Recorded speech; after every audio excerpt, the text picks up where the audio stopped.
Hey everyone, welcome back to the Bullet Train Dash here. We are going to be doing a new draft in Magic the Gathering Arena. We're going to do our first competitive draft. This episode is just going to be the draft as per normal, and then next episode we will do the matches. I was going to think about doing this on a live stream, and I decided I wanted basically to do it now, and now's not a good live stream time. So we will end up doing a live stream version later on. I'll need to get up to 5,000 gold through some achievements. So probably this coming weekend is when I'll look at doing a live stream of it. Anyhow, it's 1,500 gems. We've got 1,850. If we get to 4 wins, we can do another draft. But we can only lose twice. So let's do it. Let's see what we get. Yep, let's make this purchase.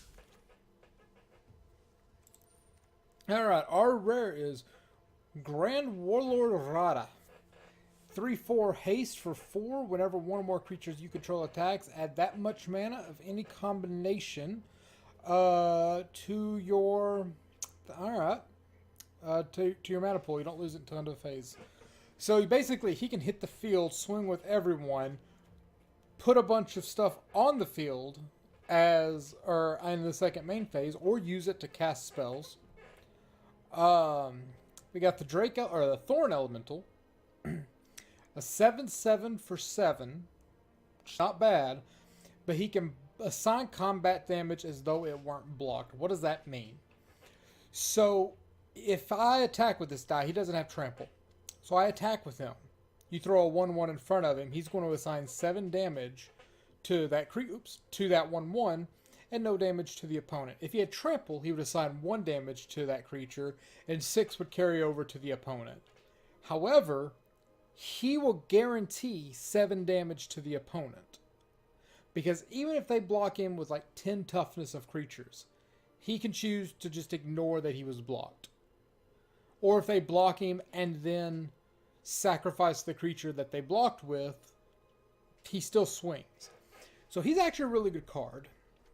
Rona, Disciple of Gix. 2/2 for 3. When she enters the library, you may exile target historic card from your graveyard. You may cast non-land cards exiled with Rona. So she can bring back 1 historic card, which is an artifact, legendary creature, sagas. Yeah, that's it. So legendary stuff. So legendary sorcerers, anything, any artifact, and sagas. You have the Juggernaut, an artifact.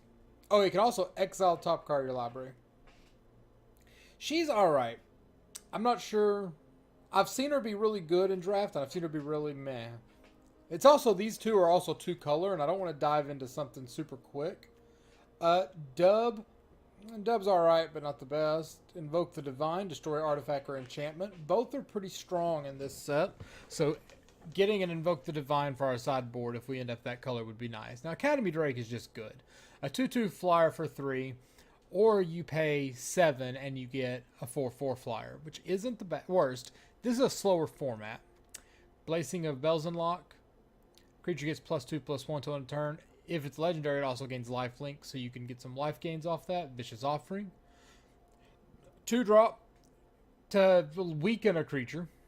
You can sack a creature to create a make it a bigger hit. There is a green-black sacrifice deck. Uses that actually. Eviscerate is just a good kill. 4-drop, which probably is what we're going to take. 4-drop kill spell. Warlord's Fury, gain control. Creatures you control gain first strike and draw a card. G2 Journey Mage. If you control another wizard, this guy hits your opponent for 2. There is like a red-blue wizards deck that you can build. Fire Elemental and Saproling Migration, which is get 2 1/1s for 2, or for 6 you get 4 1/1s. Normally I'd actually probably consider taking Thorn Elemental's pretty good though. But I'm going to try to be smart. We're going to just flat out take the removal.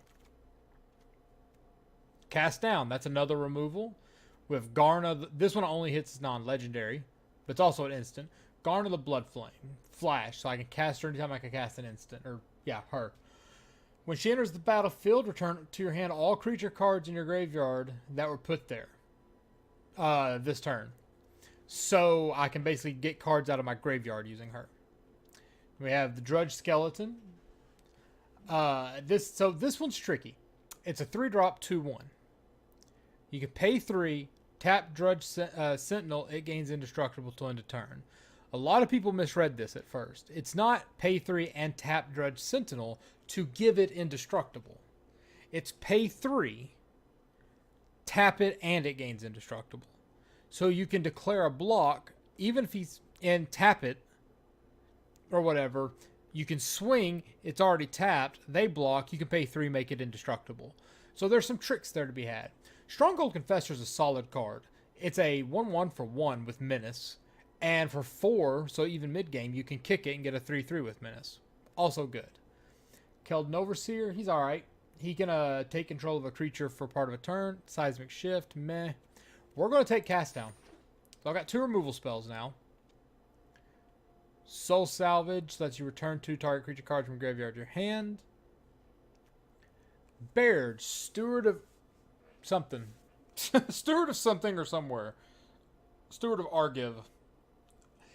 He's vigilant and creatures can't attack you unless they pay mana. That's a pretty good ability. Voldana Arcanist. We have a Champion of the Flame, a 1/1 with Trample, but it gets +2/+2 for each aura and equipment that's attached to it. So it, like you put, is there one in here for an example? No. So with this, you could put, you could dub it. So now it gets +2/+0 or whatever. Well, it's going to get +2/+2 because there's an aura there. So he can get out of control. Oh, here you go, dub. Yeah. So you can put dub on there. It gets +2/+2 for 3 and is a knight. So he would become a 1/1, or he's a 1/1, who would become a 3/3 because of the dub, become a 5/5 because of his ability. So not bad. G2 Lavamancer, or Lava Runner, Keldon Overseer, Fire Elemental, a lot of red coming through. I kind of want to take the Steward, because that can be a good ability. I can't remember if there's a good black-white combination instead. We're going to take the Steward, but he may get cut. The Dread Shade. So if you're mono black, Dread Shade's great, but it's triple black to cast, but you can just pump black into it. So not terrible. Deathbloom Thallid is good. Deathbloom Thallid is a 3/2 for 3, but when it dies, creates a Saproling. Sentinel of the Pearl Trident. Flash. When it enters the battlefield, exile target historic permanent. Oh! I'm actually getting a phone call. That actually is important. So I'm going to cut here. Hold on a second and we will continue. Okay, we are back. Let me get focus on the window here. Phone call is complete. I should have took a drink. Oh, I left my drink over there. Oh, well, I don't need it. All right, so we're talking about the Dread Shade, I think. Or I'm going to continue where I remember. So Dread Shade, I think is considered a terrible card in draft, but I really like it. When you're busting out a mono black or a close to mono black deck. We're gonna hold on it. Oh, it's so tempting. I don't know. So what else we got? Sage of Latnam. I think this is a reprint. Like from way back in the day. I'm not sure, but either way, we're not running it. Sentinel of the Pearl Trident. I think we actually talked about this one already. We're not running it. Adamant Will. It's an alright. I don't mind getting that late in the packs. Flying. First Strike. A 1/1. When you cast historic spells, it gets pumped temporarily. It is a flyer.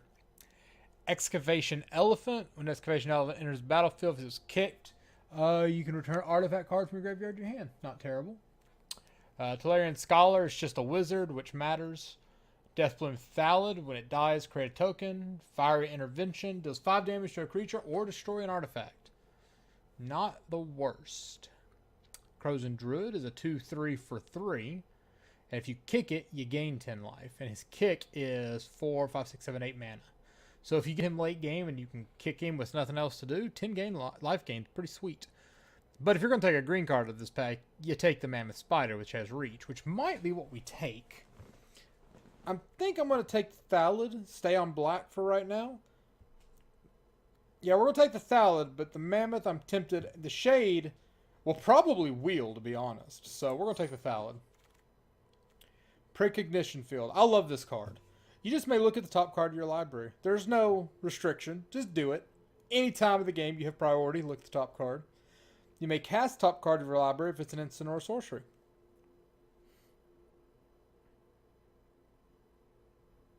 Yeah, okay.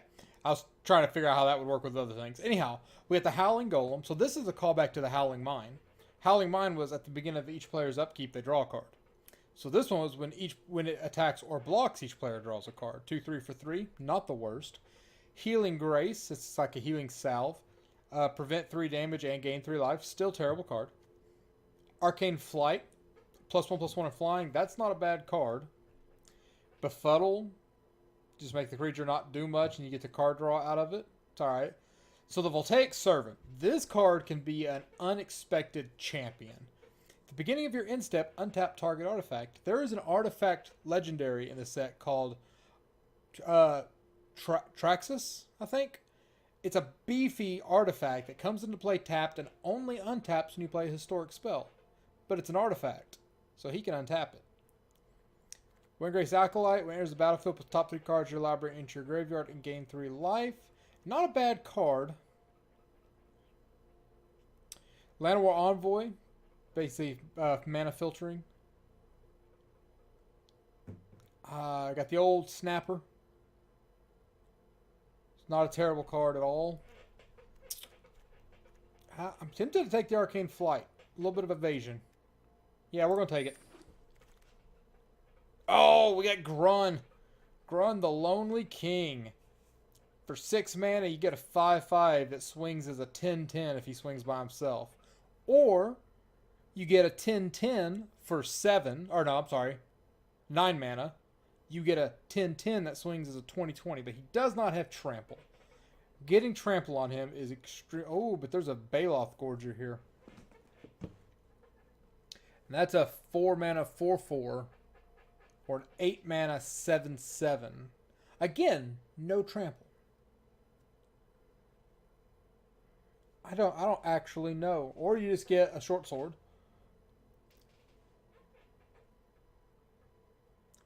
I think we're I don't see much with red going on. I'm not sure how I feel. Blue seemed open, but now there's nothing. Green is definitely available. Rat Colony. It's really good if you can get draft like 50 of those. I think we're going to take Grun and hope. So we're going to take Grun. Final Parting. Search your library for 2 cards. Put one in your hand and the other in your graveyard. So one draft I did of this, I had a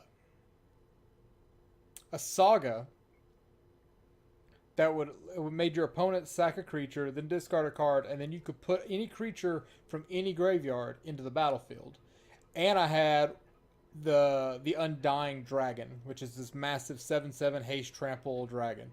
So I would use this if I didn't have the mana I needed, get the dragon and the Saga, kill the dragon, play the Saga, and just roll with it. Oh, but we got the Thallid Omnivore. So this dude can pay 1, sack another creature, get +2/+2. So it's sack outlet. If you sack a Saproling that way, you also gain life. We're taking that. Where'd it go? Oh, he's right there. Alright. So we've done that. Damping Sphere. So that's a card for Modern. Gift of Growth. That's a really good combat trick, actually. You can give something for 4 mana. I'll give it +4/+4. Adventurous Impulse is not a bad card, but I'm not sure.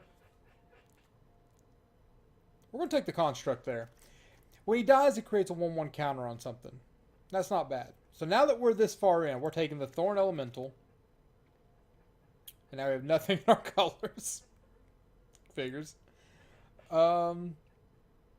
With a sack outlet, sack outlet requires you to pay, and he's taking over something for him takes 7 mana. We'll take Dub, but I don't foresee it getting used. Same with Baird. And probably Arcane Flight.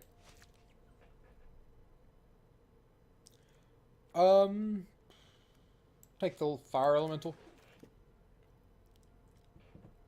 And the Excavation Elephant. So blue appears to be kind of being open. I'm not sure how to read any of that. Oh. What the? Another rat. Okay. So we've ended up with Marwyn the Nurturer, Whenever another elf enters the battlefield under your control, put a 1/1 counter on Marwyn, the Nurturer. Add an amount of green equal to Marwyn's power. So she's a 1/1 for 3, which is absolutely terrible. But if you have enough elves, she could be really good. Yeah, the black thing didn't come back around, unfortunately. Oh, but we do get the Pegasus Courser, who's fantastic. Knight of Grace is really good in this deck because I have, well, except I'm wanting to go green. There's really not much here.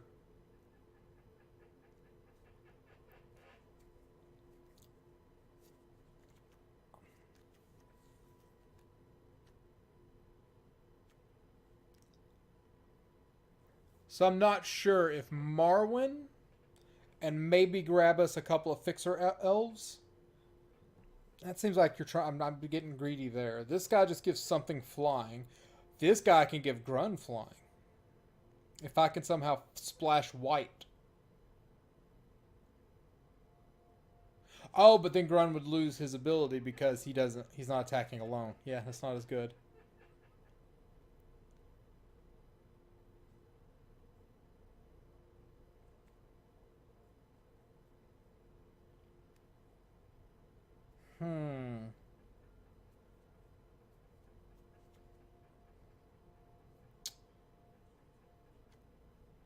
It might be the Baloth. Gift of Growth. Ancient Animus. Put a 1/1 counter on target creature you control if it's a legendary. So I can put 1/1 counter on a legendary creature. Then it fights target creature an opponent controls.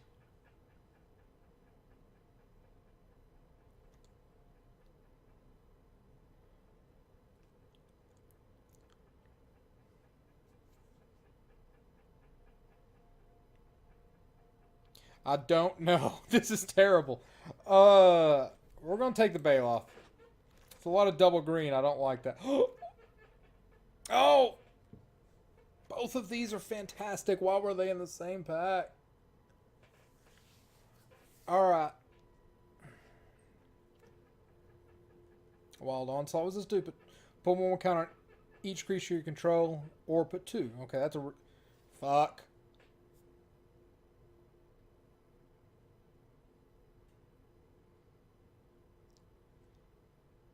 So this is just a card draw engine.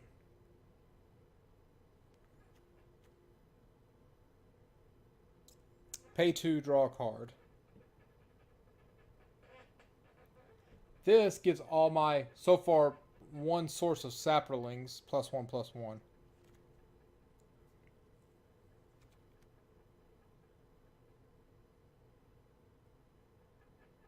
That's a fungus or Saproling.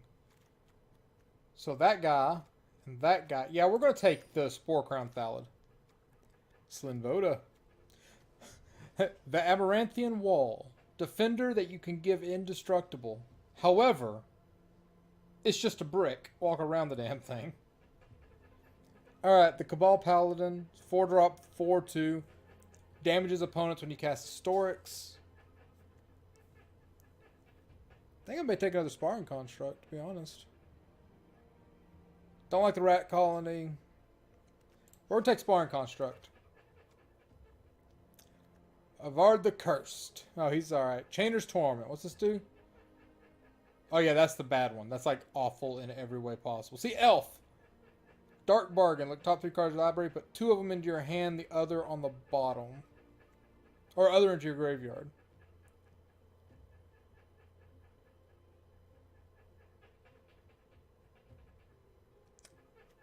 We're going to take that. A little bit of card draw is never a bad thing. Thallid Omnivore. It's another fungus. We're going to take it. Another Thorn Elemental? Jesus Christ. Opt, one of the best 1-drops in the set. So over for Drudge Sentinel. Another Thorn. We're going to take the Thorn Elemental. We may end up losing Grun because that's a lot. Lingering Phantom when you cast a historic spell. Oh, okay, yeah, he can just come back to your hand. Pardic Wanderer, 5/5 Trampler. It's not bad. Crows and Druid. So it's a 6-drop 5/4. Doesn't fly, which is important Or a 6-drop 5/5 with Death Touch. But this guy you can bring back when you cast a historic spell.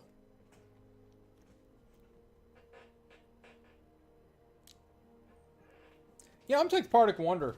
It's colorless. He's pretty good. Antiquities War. Look at the top 5 cards of your library. You may reveal an artifact card from among them and put it into your hand. Put the rest on the bottom of your library in any order. Artifacts you control become artifact creatures with base power and toughness 5 until end of turn. That's it? Eh.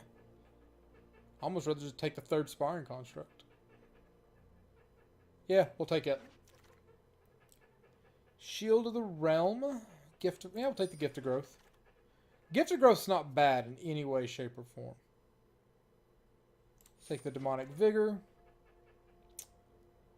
We'll take a Rat Colony. I don't need one. Invoke the Divine. We'll sideboard.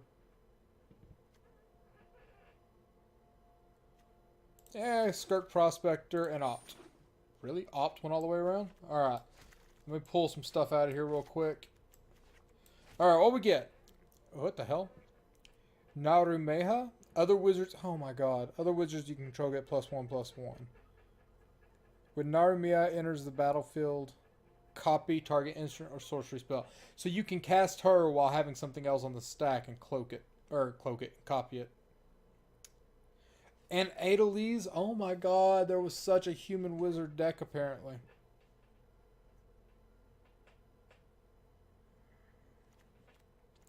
Caligo Skin Witch. I mean, we're on pack. If this was pack 2, I'd be straight into wizards. We're going to take the Skin Witch because late game she can make your opponent discard. Grow from the Ashes. Yeah, we're going to take that. That's the best ramp spell in the game. Look, another fucking wizard. Oh my god. Time of Ice. Not a bad card. Yeah, I fucked this whole thing up. Caligo Skin Witch. Already got one. Grace Acolyte's a flyer. We're going to take it because it is a flyer. Another one? Oh my god, 2 of those got cracked. Gaia's Protector. Land War Scout. You may put a land card from your hand onto the battlefield. Sure. We're not going to run it, but...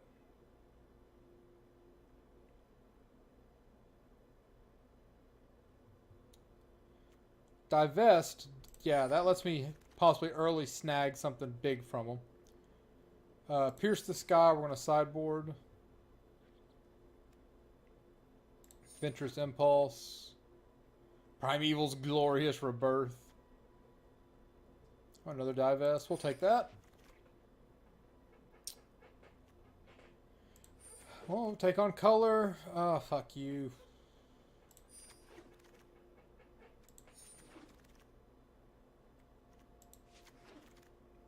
Yeah, now it's just a matter of grabbing stuff. Alright, we ended up with a shit deck. Let's see what we can do with it. First off, how many cards are even loaded up right now? 49. Yeah, well, that's easy enough to deal with. 48.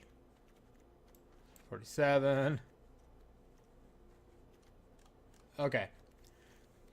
We're going to pull that Feral Abomination. Pull the Feral Abomination out. So we got... What did we end up with? Adventurous Impulse, we're actually going to rip it. Demonic Vigor. I'll hold on to it for right now.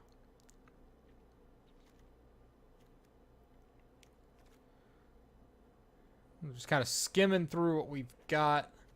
We ended up with, yeah, a pretty awful deck.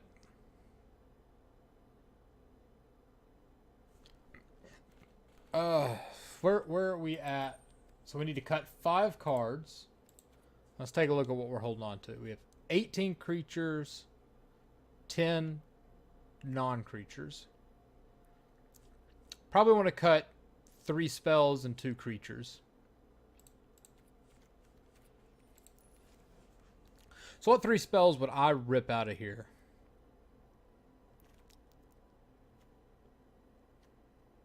I'll rip you out as a creature.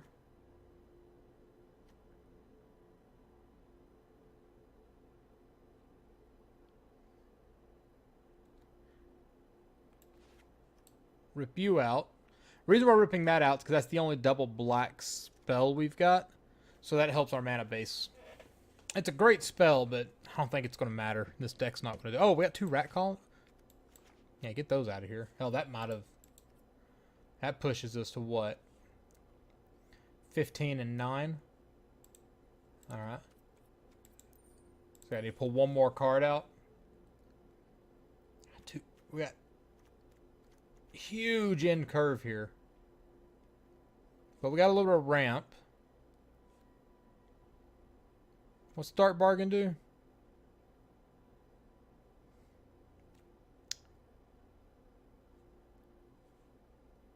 Let's pull one Sparring Construct out, and we'll call it there. So that's going to be the deck we run. Yeah, I'm actually going to start recording the first game because I just want to see how it goes. So, leave it at that. Put your thoughts down below. And I hope we can win a game with this deck because it's pretty terrible. Alrighty, so yeah, stay tuned. Next episode we'll start these games. I hope you enjoy it. And until then, take care.